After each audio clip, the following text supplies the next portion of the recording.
कि इस देश में माननीय बहन जी के अलावा और कोई इस भारत को बिकने से अगर रोक दे तो वो भी एकमात्र माननीय बहन जी है।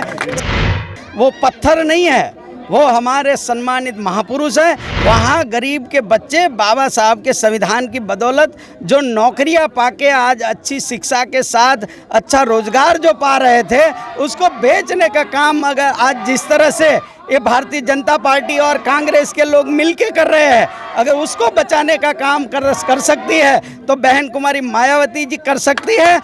बाबा साहब का सपना था कि बहुजन समाज के लोग सत्ता तक पहुँचे, तो किस तरीके से पहुँचेंगे और बाबा साहब का सपना किस तरीके से पूरा हो सकता है। बाबा साहब की संकल्प भूमि के साथ आज हमारे साथ हैं वडोदरा के जो बीएसपी के नेता हैं, उनसे हम लोग जानेंगे बाबा साहब के सपने को किस तरीके से पूरा किया जा सकता है, वह हमें बताएं। और आपने जो सवाल किया है कि बाबा साहब का सपना कौन पूरा कर सकता है, तो वैसे तो बाबा साहब ने तो बहुत सालों पहले कहा था कि political power is a master की, राजकीय सत्ता वो चाबी है जिससे हर ताले खुल सकते हैं। और उसी हिसाब से चाहे अन्य जितनी भी इस देश में पार्टियां हैं, तो वो पार्टी में जो बाबा साहब ने जो दिलाया था रिजर्वेशन इन पॉलिटिक्स, जो बाबा साहब के उस वैसे तो नहीं कहा जाएगा क्योंकि पुना करार की बदौलत जो वो मिला, और उसके चलते जो हमारे मसीहा बहुजन समाज पार्टी के संस्थापक मान्यवर कांशीराम साहब ने कहा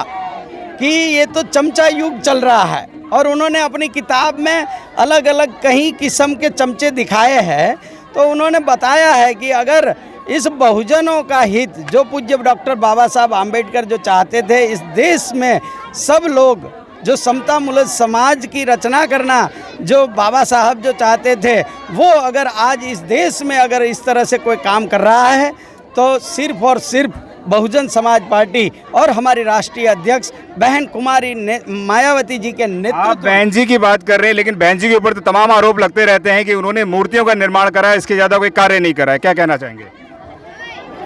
बहन जी जो हमारी राष्ट्रीय अध्यक्ष है, उन्होंने जब 4 बार उत्तर प्रदेश में मुख्यमंत्री बने तो उन्होंने इस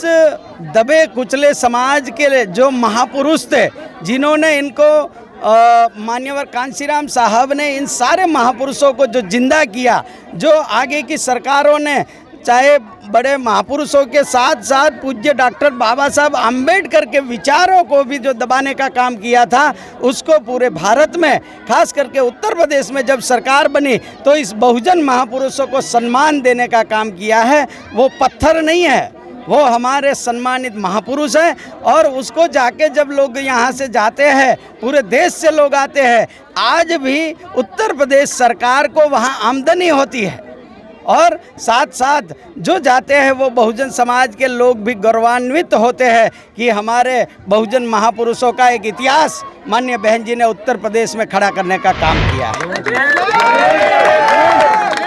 आपने बताया कि जो बहुजनों का इतिहास रचने का काम करा वो बसपा सुप्रीमो बहन कुमारी मायावती ने किया, जो आज चाहे सावित्रीबाई फूले हो, चाहे अशोक हो, जितने भी लोग हों, तमाम महापुरुषों का जो इतिहास रचने का काम या तो सम्राट अशोक ने किया था या बसपा सुप्रीमो बहन कुमारी मायावती ने किया है। हम आपसे जानेंगे, क्या बसपा सुप्रीमो बाबा साहब के सपनों का भारत का निर्माण कर सकती हैं या नहीं कर सकती हैं, और कर सकती हैं तो किस तरीके से करेंगी?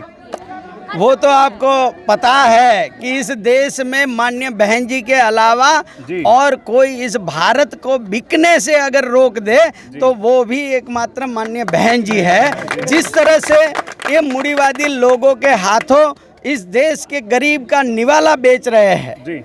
क्योंकि जो भी सरकारी संस्थानें जो बिक रही है, वहाँ गरीब के बच्चे बाबा साहब के संविधान की बदौलत जो नौकरियाँ पाके आज अच्छी शिक्षा के साथ अच्छा रोजगार जो पा रहे थे, उसको बेचने का काम अगर आज जिस तरह से ये भारतीय जनता पार्टी और कांग्रेस के लोग मिलके कर रहे हैं, अगर उसको बचाने का काम कर सकती है तो बहन कुमारी मायावती जी कर सकती है। और दूसरा मैं ये भी बताना चाहता हूँ कि जब भी माननीय बहन जी का शासन रहा है उत्तर प्रदेश में, और उत्तर प्रदेश के गरीबों को माननीय बहन जी ने लाखों एकड़ जमीन का मालिक बनाया था। जो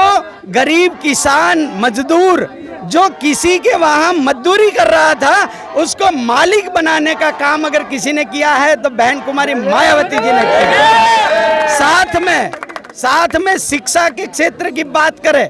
तो शिक्षा के क्षेत्र में बहन कुमारी मायावती जी ने इस देश में एकमात्र जो विश्व स्तरीय यूनिवर्सिटी अगर कहीं बनी है तो वो उत्तर प्रदेश के नोएडा में गौतम बुद्ध विश्वविद्यालय बनाने का काम भी माननीय बहन जी ने किया है। साथ में ये बातें करते हैं विकलांग लोगों को नाम देते हैं दिव्यांग, लेकिन उसके लिए वो कुछ सही नहीं कर रहे हैं। ये तो सिर्फ नाम देने का काम कर रहे हैं कि ये विकलांग को दिव्यांग बोल रहे हैं, लेकिन इस विकलांग को अपने जीवन में कुछ तरक्की कर सके इसलिए उसको पढ़ाने के लिए उसकी अंदर जो ताकत है, चाहे वो ब्लाइंड है, चाहे जो हाथ पैर नहीं है, कोई भी विकलांग है, उसमें अंदर जो दूसरी खूबी होती है उसको बाहर लाने के लिए माननीय बहन जी ने शकुंतला मिश्र यूनिवर्सिटी जो विकलांगों के लिए जो माननीय बहन जी ने बनाई है। तो बहन जी चाहे SC ST OBC माइनॉरिटी बहुजन नहीं, बहुजन के साथ साथ सर्वजन समाज का हित अगर इस देश में कोई कर सकता है तो सिर्फ और सिर्फ बहुजन समाज पार्टी और हमारी नेता बहन कुमारी मायावती जी कर सकते हैं। बहुजन समाज पार्टी के हम पदाधिकारी और कार्यकर्ता अपना हाथ आगे करें और संकल्प करें। हम सब आज संकल्प करते हैं कि हम गुजरात में बहुजन समाज पार्टी की सरकार बनाएंगे।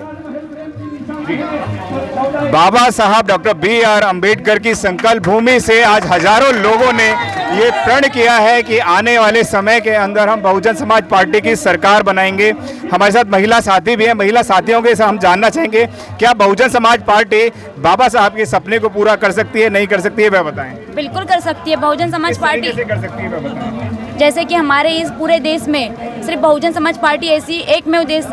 पार्टी है कि जहाँ पर समता, सम्मूलत और समृद्धि तक का एक नारा लेकर, एक मकसद लेकर आगे बढ़ती है। हमारी एक ऐसी पार्टी है बहुजन समाज पार्टी। बहुजन समाज पार्टी ने कि सिर्फ SC ST OBC की ही नहीं तो ऑल इंडिया की जितने भी जाति धर्म है, जैसे कि मुस्लिम है, ब्राह्मण है, हर एक जाति के लोगों को आगे बढ़ाने का काम सिर्फ बहुजन समाज पार्टी ही कर सकती है और साथ में लेकर जाने की काम सिर्फ बहुजन समाज पार्टी ही कर सकती है और उसे आगे लेने का काम सिर्फ बहन कुमारी मायावती जी ही कर सकते हैं। दूसरा कोई इस माई का लाल नहीं है पूरे भारत देश में और ना ही पूरे विश्व में बहन कुमारी मायावती जी के अलावा। मैं यहाँ पे नेताजी अशोक जी हमारे साथ हैं। अशोक जी, जैसा कि यहाँ पे लोग संकल्प करके जा रहे हैं कि इस बार बसपा सरकार, तो क्या लगता है कि आपकी सरकार अगर बसपा की आती है तो गुजरात के अंदर क्या क्या परिवर्तन होंगे वो बताएं। गुजरात में बहुजन समाज पार्टी की सरकार बनती है तो पहले तो ये जुमलेबाज लोग जिस तरह से काला बाजारी, भ्रष्टाचारी जो चरम पे है और गरीब किसान, मजदूर और हमारे युवा, इस सरकार ने हमारे पढ़े लिखे युवाओं को बंधुआ मजदूर बना के फिक्स पगार में उसकी नौकरी करवा रहे हैं और 5 साल तक उनको पूरी तनख्वाह तो छोड़ो लेकिन उनको जो इनके सीनियोरिटी तक नहीं देते हैं। तो इस तरह से इस गुजरात के जैसे युवा है, जैसे किसान है, मजदूर है और जो इन लोगों ने वादा तो किया है कि हम हर एक लोगों को मकान देने का काम करेंगे, लेकिन ये क्या करते हैं, उद्योगपतियों को इन झोपड़े के जो जगह होती है वो PPP के माध्यम से वो उनको बेचने का काम करते हैं और उनको एक कमरे का मकान, जिस तरह से माननीय बहन जी ने उत्तर प्रदेश में विकास किया है, अंबेडकर गांव के चलते हर गरीबों को उन्होंने सारी योजनाओं से देने का काम किया। महिला जो बालिका जो पढ़ रही है उनको